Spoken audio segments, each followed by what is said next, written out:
Falar sobre as Epístolas da Sabedoria não se limita a um livro religioso guardado nas prateleiras das bibliotecas do patrimônio antigo. Vai muito além disso, tornando-se um dossiê envolto em segredos e símbolos, despertando ao seu redor uma controvérsia interminável que dura há mais de 1000 anos. Entre aqueles que as consideram um texto sagrado, que contém uma verdade cósmica absoluta, e aqueles que as veem apenas como uma filosofia esotérica impregnada de mitos e interpretações simbólicas. As Epístolas da Sabedoria situam-se numa encruzilhada entre religião, filosofia e política, entre a fé profunda e a acusação de heresia. E se os livros celestiais costumam ser apresentados a toda a humanidade, este texto, ao contrário, permaneceu reservado a um grupo específico. Só é lido pelos sábios e é proibido ao público comum, como se fosse uma porta trancada que só se pode atravessar após rigorosos rituais de segredo e silêncio. Mas o que realmente contém essas epístolas? Como é que elas passaram das assembleias do Cairo fatímida para se tornarem o alicerce da fé drusa? E será que elas são uma proclamação de um Deus encarnado, na pessoa do califa Al-Hakim bi-Amr Allah? Ou são apenas uma narrativa esotérica interpretada pelos seus adversários, de maneira a servir às suas acusações? Neste vídeo, abriremos as páginas das Epístolas da Sabedoria como nunca antes foram abertas. Seguiremos a sua origem histórica e os seus mistérios doutrinários, desde a crença na reencarnação e a divinização dos seres humanos até a negação da profecia e as controvérsias sobre as obrigações religiosas. E observaremos como muçulmanos, críticos e estudiosos lidaram com essas epístolas ao longo dos séculos. Portanto, fiquem conosco até o final e não se esqueçam de deixar o seu gosto no vídeo e se inscrever no canal para receber todas as novidades.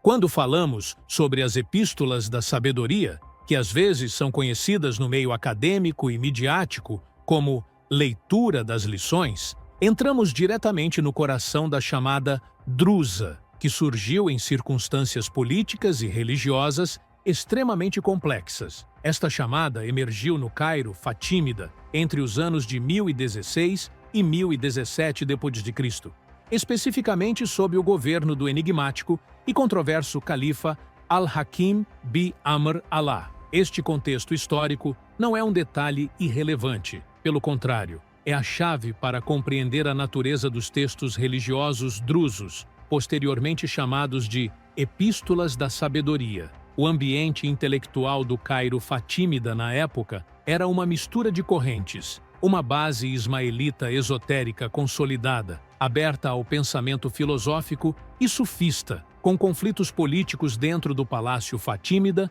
e tensões sectárias nas ruas. Foi nesse clima que nasceu a chamada, que mais tarde se transformaria na religião drusa, e suas epístolas refletiam uma combinação de filosofia e doutrina esotérica. Hamza ibn Ali ibn Ahmad al-Zawzani é considerado o primeiro fundador espiritual e o ator principal na formulação da doutrina. Seu nome está sempre associado à fase inicial de fundação, quando liderou o movimento a partir do Cairo, direcionando a atenção dos iniciados para a pessoa do califa Al-Hakim bi-Amr Allah, considerando-o mais do que um simples líder político. Na tradição drusa, o califa não é visto como um governante comum, mas como a encarnação da existência luminosa, um conceito profundamente significativo, refletindo a influência do pensamento gnóstico e das filosofias antigas sobre a chamada. O momento do desaparecimento de Al-Hakim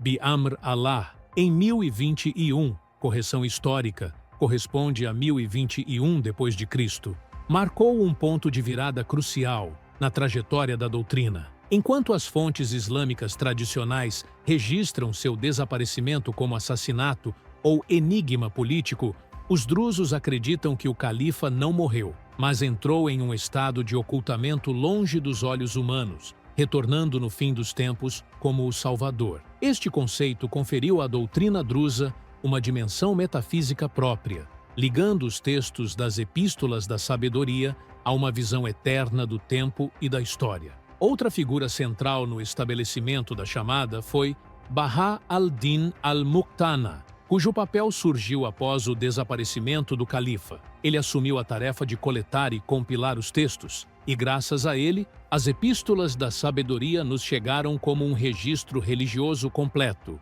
incluindo contribuições de outros autores que participaram na elaboração dos primeiros capítulos desta doutrina. Portanto, a forma final dos textos não foi fruto de um único indivíduo, mas o resultado de um esforço coletivo liderado por Al-Muqtana, estruturado com um espírito de unidade e coesão. Dessa forma, pode-se afirmar que as epístolas da sabedoria não são um livro aberto para todos, mas um registro esotérico reservado aos iniciados, carregando símbolos filosóficos. Elas são reconhecidas pelos drusos por seu papel central como referência espiritual suprema na orientação da comunidade drusa. As epístolas da sabedoria se manifestam como uma referência filosófica e teológica central na doutrina drusa. Elas não são meramente textos religiosos, mas um sistema complexo que combina religião, filosofia e sufismo esotérico. Essas epístolas revelam a compreensão dos drusos sobre o universo, a existência e o ser humano, oferecendo uma visão que difere radicalmente das doutrinas islâmicas tradicionais, seja no conceito de unidade de Deus, Tawhid, ou na autoridade da elite espiritual. O que mais chama a atenção nas epístolas é a veneração de Al-Hakim bi Amr Allah, retratado não apenas como um califa político, mas como um símbolo divino, a encarnação da razão universal e da existência luminosa. Essa concepção transforma a figura do califa no eixo do cosmos espiritual da religião drusa, de modo que os textos descrevem sua manifestação como uma transição cósmica das trevas para a luz e dos palácios humanos para a verdade divina. O seu desaparecimento é visto como uma fase de espera até o seu retorno final, conferindo à doutrina dimensões metafísicas que se ligam a um tempo não linear, conectando passado, presente e futuro. As próprias epístolas são estruturadas com simbolismo esotérico complexo, compreendido apenas através da interpretação dos sábios, ou seja, da elite espiritual, cujas graduações vão desde o iniciando, o que responde, até o completo perfeito. Cada epístola contém códigos espirituais e símbolos filosóficos derivados do pensamento grego antigo e do sufismo esotérico, traçando linhas precisas das graduações espirituais, da razão universal, passando pela alma cósmica e pela natureza, até a alma falante, o eu consciente. Essa hierarquia espiritual reflete a filosofia da progressão interior no conhecimento, reforçando que a verdade não está acessível ao público em geral, mas é reservada à elite capaz de compreensão e contemplação. Entre os aspectos teológicos mais controversos das epístolas está a reencarnação ou transmigração espiritual.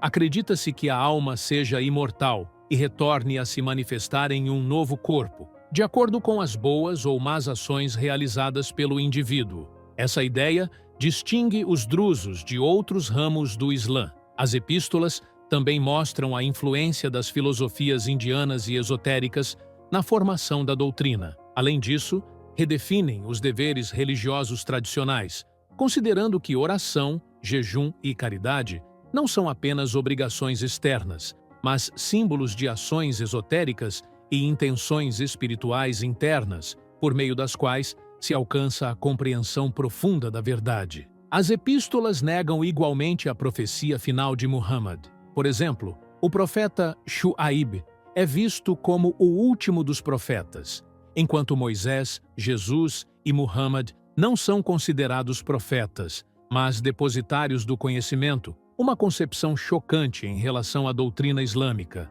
Esse pensamento reflete a natureza das epístolas como uma ferramenta de reconstrução da doutrina tradicional, transferindo a referência espiritual da revelação geral para a interpretação da elite, conforme suas crenças.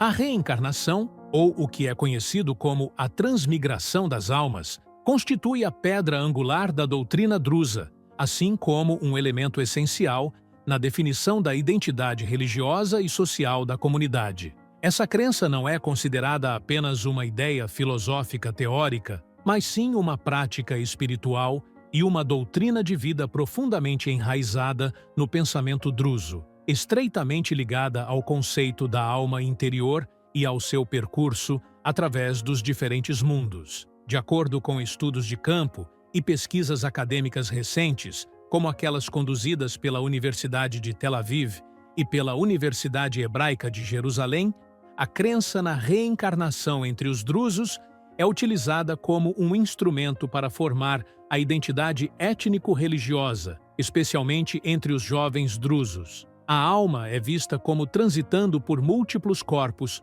de acordo com as ações e comportamentos passados do indivíduo. Essa crença reforça o pertencimento à comunidade e define o lugar do indivíduo dentro da hierarquia espiritual. A alma virtuosa retorna em um corpo puro ou sábio, enquanto a alma não virtuosa pode retornar em uma forma menos desenvolvida ou mesmo em outros seres. As fontes também mencionam um fenômeno conhecido como Nutok, pronúncia, que envolve a lembrança da vida anterior ou da reencarnação.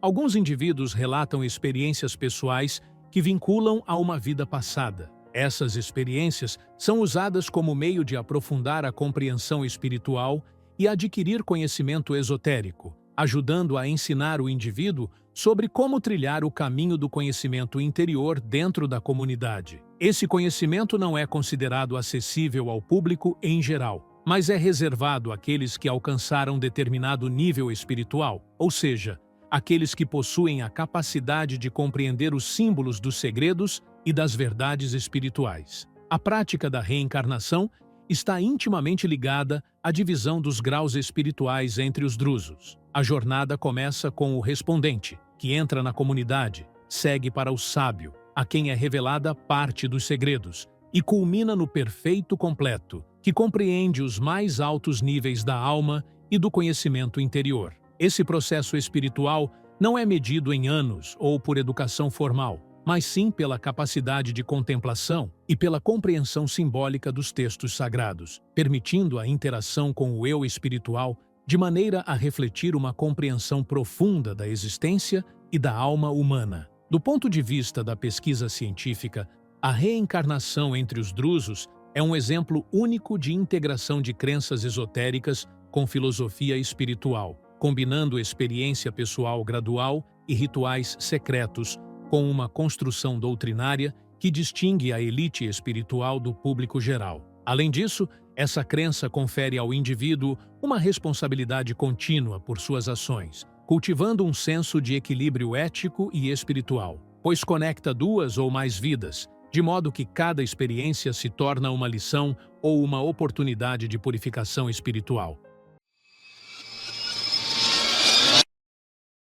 Outro aspecto central na doutrina drusa é o esoterismo, ou seja, a ocultação do conhecimento e sua monopolização por grupos selecionados dentro da comunidade. O conhecimento não está disponível para todos e os textos religiosos não são claros para o público em geral, sendo ocultados daqueles que são considerados ignorantes. Em contrapartida, os sábios, a elite espiritual e intelectual, têm acesso aos segredos e interpretam os símbolos para eles, garantindo que as camadas superiores compreendam a natureza das epístolas. Esses textos são lidos em sessões especiais dentro dos kalwas, locais de adoração e meditação dos drusos, onde a recitação e a interpretação são realizadas sob a supervisão dos sábios, acompanhadas de uma camada de segredo e sigilo. Essa prática vincula o conhecimento às graduações espirituais, de modo que cada indivíduo na comunidade tem um direito específico de acesso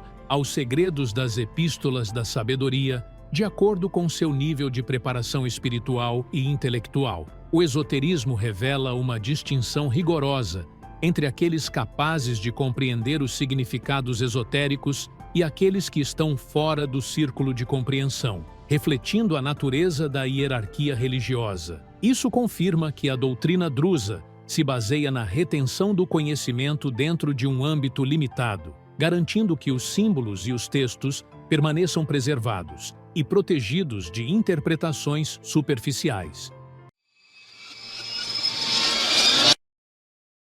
As doutrinas drusas, conforme aparecem nas Epístolas da Sabedoria, estão entre as crenças religiosas mais controversas e provocativas, especialmente no que diz respeito aos conceitos de divinização dos seres humanos, negação da profecia e interpretação dos deveres religiosos. Nesse contexto, a tradição drusa indica que Al-Hakim bi-Amr Allah, o califa fatímida, não é considerado apenas um califa político, mas visto como um símbolo da existência divina, uma manifestação da razão universal que abrange todo o cosmos. Assim, ele adquire uma posição que transcende os humanos comuns até os limites da divindade, tornando-se o eixo para a compreensão da natureza divina dentro da comunidade. Quanto à negação da profecia, algumas fontes afirmam que os drusos diferem das doutrinas islâmicas tradicionais na interpretação das mensagens celestiais. Eles não veem o profeta Muhammad,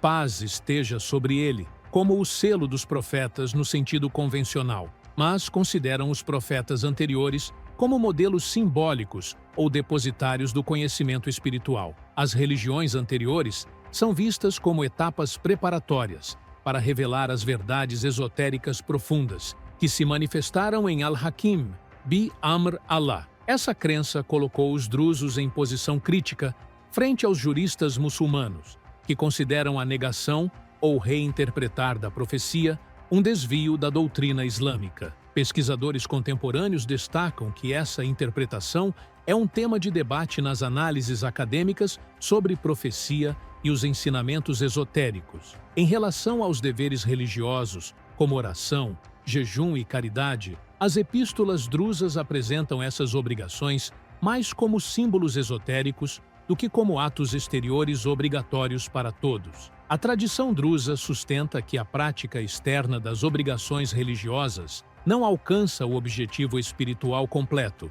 sendo substituída pelas intenções internas e pela pureza da alma. O foco está na intenção consciente e na contemplação espiritual como base da adoração, e não apenas na observância das aparências ritualísticas. Essa interpretação reforça o conceito de esoterismo e sigilo espiritual, mantendo os segredos dentro da elite dos sábios, enquanto o público geral permanece afastado da compreensão profunda dos significados dos deveres religiosos. Isso dá à comunidade controle sobre o conhecimento da adoração e do sentido espiritual por trás de cada ação. Além disso, a tradição drusa oferece uma interpretação do renascimento, do paraíso e do inferno, vendo-os como conceitos simbólicos que refletem o estado da alma, ou o nível de conhecimento e ignorância, e não como locais físicos ou punições tangíveis. O paraíso representa a luz e a consciência espiritual, enquanto o inferno indica a escuridão e o afastamento da verdade esotérica. Essa concepção difere radicalmente das doutrinas islâmicas tradicionais, que tratam esses conceitos como realidades metafísicas concretas. Ela evidencia a diferença entre a doutrina drusa e o pensamento islâmico tradicional, especialmente no que se refere ao propósito da vida e à dimensão pós-vida. Na doutrina drusa, de acordo com as fontes islâmicas tradicionais, o movimento é classificado como heresia, zandaka, devido às interpretações contidas nas Epístolas da Sabedoria, que entram em conflito com os princípios fundamentais da fé islâmica. Isso inclui a visão sobre o profeta Muhammad, paz esteja sobre ele, e a sua posição, bem como a crença na divinização dos seres humanos, o que constitui uma violação das crenças islâmicas universais. Essas fontes consideram que as epístolas apresentam uma visão religiosa fechada, baseada em símbolos secretos e camadas hierárquicas internas, distantes da revelação familiar do Islã, tornando a doutrina drusa objeto de crítica religiosa rigorosa. Por outro lado, a pesquisa acadêmica contemporânea aborda essas doutrinas de forma analítica, distante do viés religioso, examinando o papel da reencarnação ou transmigração das almas na formação da identidade religiosa e cultural da comunidade drusa. Estudos de campo, especialmente em Israel, indicam que as crenças na reencarnação ajudam a consolidar o pertencimento étnico e religioso dos jovens drusos, permitindo que se adaptem às mudanças da era moderna sem rejeitar completamente o patrimônio tradicional ou subestimá-lo. Essa perspectiva acadêmica equilibra o respeito pelas tradições internas da comunidade com a análise objetiva, mostrando como a comunidade continua a praticar seus rituais e a manter seus segredos religiosos dentro de um quadro cognitivo e documental definido, preservando a exclusividade do esoterismo e da hierarquia na transmissão do conhecimento. Dessa forma, emerge uma posição dupla. De um lado, a crítica islâmica tradicional, que descreve as epístolas como heresia e considera-as uma violação explícita do Alcorão e da Sunna. Do outro, a análise acadêmica moderna, que busca compreender a comunidade dentro do seu contexto histórico, cultural e social, enfatizando o papel das crenças esotéricas na formação da identidade sem exagerar nos julgamentos ou condenar as práticas. Em conclusão, as Epístolas da Sabedoria permanecem um texto controverso, combinando a divinização dos seres humanos, a reencarnação e a negação da profecia, enquanto ocultam seu significado do público em geral. Isso faz delas uma violação explícita das doutrinas islâmicas e objeto de ampla crítica por estudiosos. Aqui chegamos ao final do vídeo. Não perca a oportunidade de acompanhar mais conteúdos, inscrevendo-se no canal e ativando o sino de notificações. Até o próximo documentário.